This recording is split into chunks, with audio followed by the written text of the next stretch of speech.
Thank you, Mr. Chairman, and thank you very much for your extraordinary leadership in convening this hearing.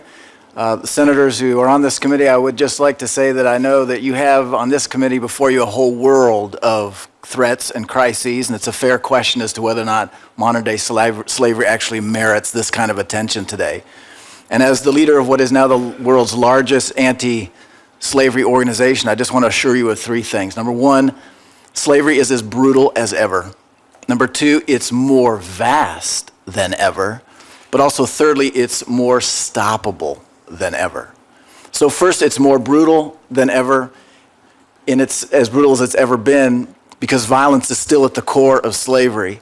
Whatever you might have seen of 19th century slavery in the movie 12 Years a Slave, those horrible scenes, those scenes still take place today. In the case files of International Justice Mission, we have murders, mutilations, kidnappings, rapes, torture. It is brutally violent. A couple of our clients just recently had their hands chopped off because they ran away from their traffickers. So it's as brutal as it's ever been, but surprisingly, it's more vast than it's ever been. I think the best estimates on the numbers come from the Global Slavery Index, which put at slavery at more than 35 million, which is 3 times larger than all the slaves extracted from Africa during 400 years of the transatlantic slave trade.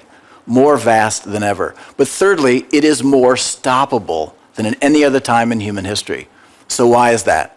For 2 basic reasons. Number one, throughout all of human history, slavery was really the centerpiece of global economies, and it was perfectly legal. But these things are no longer true. Free market labor has prevailed as the dominant model, and slavery is now against the law. These massive twin battles have been won, and now it's really just for us to finish the job. And I think there actually is a best way forward. But to go forward, we have to be clear, I think, about one thing, and that is, why is there so much slavery in the world today? Because it turns out the answer is surprisingly simple. Slavery exists on a massive scale in the world today because there are huge swaths of the world where people just don't get in trouble for enslaving other people. In other words, while there are laws against slavery in every country, there are countries in which these laws are virtually completely unenforced. In South Asia, for instance, if you enslave a poor person, you're more likely to be struck by lightning than you are to actually go to prison for that crime. This is what the world has to understand about slavery, is that it exists on a vast scale for only one reason, and that is impunity. Now, to be clear, impunity is not the only reason why slavery exists. It's the only reason slavery exists on a vast scale, right? Slavery exists in developed countries like the United States, where actually laws are reasonably well enforced. Even here, we can and need to do better because slavery on any scale is unacceptable, right? But impunity is not the chief explanation why tens of thousands here in the United States are in slavery in our country. That's a more complicated phenomenon. But impunity is the reason why tens of millions are in slavery more largely in our world. And this, senators, is actually good news. Why? Because impunity can end. And it turns out that when impunity ends, the vast majority of slavery simply goes away. Why is that? Because the vast majority of slavery is soft crime. It's what we call crime of opportunity. You do this because you can. If you can get away with it, you enslave another person because you can make a lot of money off of it. But if you're seriously afraid of going to jail for that, you don't see it as an easy way to make money and you stop doing it. Another way to explain this is to say that slavery is, as the chairman said, a crime of opportunity, which means it's highly responsive to risk. Not all crime is like this, but slavery is. And when there's zero risk, it takes place at a very high level. But by contrast, crimes like severe social deviance, for instance, like pedophilia, they take place at a low level, but they're not very responsive to risk because it's compulsive behavior and you feel like you have to keep doing it and it doesn't respond even when the risk rises. Similarly, crimes of desperation. You're hungry, you have to steal bread because you think your family has to survive on that. This is more common and it's a little bit more responsive to risk, but still it's not that responsive because you feel you have to do it to survive. Slavery and other crimes of opportunity are totally different, especially a discretionary economic crime like slavery. Crime of opportunity is highly responsive to risk and drops off altogether when risk becomes significant. And in IJM, we've actually been able to prove this to be true and quantitatively have measured it. We've measured trafficking fall off by more than 80% and even higher in large populations when impunity ended.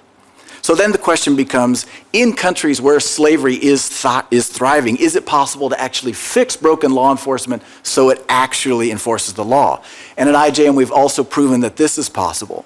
In countries that even have appalling track records of poor law enforcement, we've proven that it's possible to set up vetted police units that do a great job, actual fast-track courts that bring convictions, and we actually see the slavery measurably decrease. This is really hard to do, and it takes a deep commitment, but it's absolutely possible. Finally, I'd like to say that many times the world gets confused about fighting slavery because almost all the slaves are poor. And so then we think that we have to eliminate poverty and ignorance in order to be able to end slavery. And so as a result, then we either give up on it because that seems impossible, or we try to harden poor people against slavery by ending their poverty and their lack of awareness. In fact, we've spent vast sums on this approach, but it has never measurably reduced slavery. Why is that?